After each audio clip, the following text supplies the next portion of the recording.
Why do you travel? Why do you explore?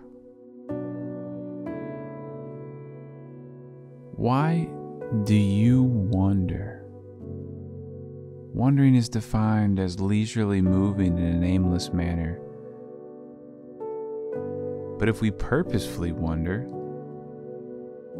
casually moving through an environment unlike our own, we might just uncover exactly why we journeyed in the first place.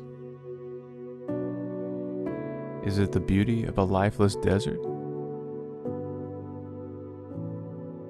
Or is it the burn of our muscles as we hike to the clouds?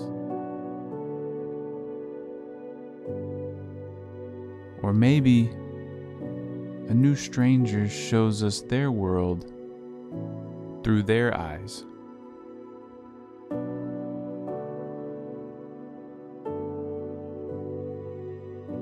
We wonder with those we love.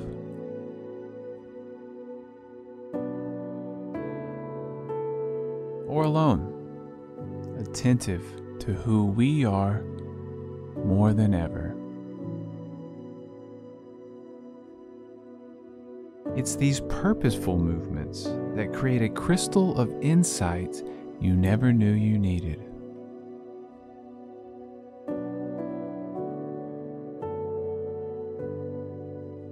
So on behalf of Wandering Wolf Productions, I invite you to a 360-degree meditation.